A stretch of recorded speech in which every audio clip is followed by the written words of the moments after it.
Une nouvelle fois, le Congrès alerte sur la disparition en cours de très nombreuses espèces, une extinction dont l'ampleur est sans précédent.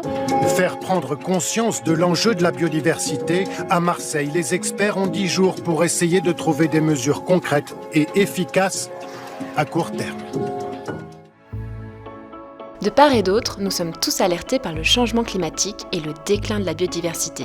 Les impacts sont déjà visibles, mais que pouvons-nous faire concrètement ? Quelle est la biodiversité qui nous entoure et comment pouvons-nous la protéger à notre échelle ?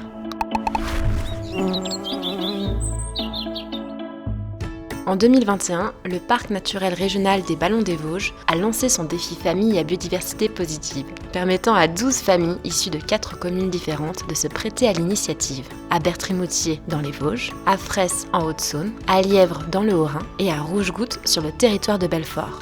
Cette expérience familiale, collective et conviviale comprend des défis à réaliser ensemble pour améliorer son paysage quotidien tout en préservant le vivant qui y habite. Accompagnées par des animateurs nature, les familles ont démarré par un état des lieux de leur espace de vie et de leurs habitudes quotidiennes.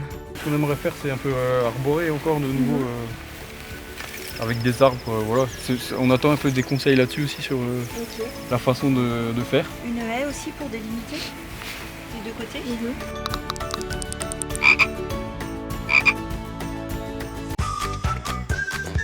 Du moment où on prend conscience de nos impacts, on n'est plus à même d'agir. Alors, ni une ni deux, après l'observation, on relève le défi.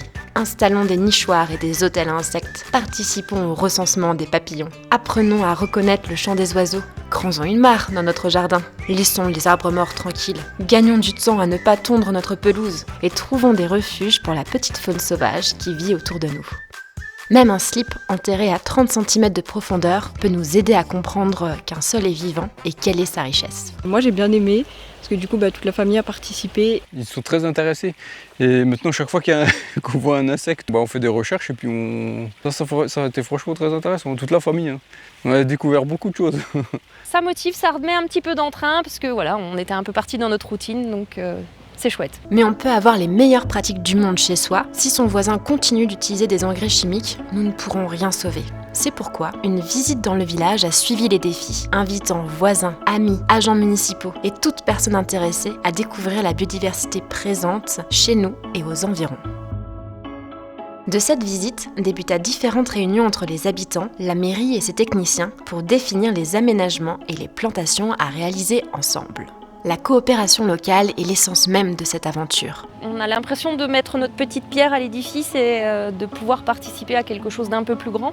Et si tout le monde fait un petit peu quelque chose, je pense qu'on peut atteindre quelque chose de très très grand. Et vous, de quel écosystème faites-vous partie ? Seriez-vous prêt à relever le défi pour le préserver ?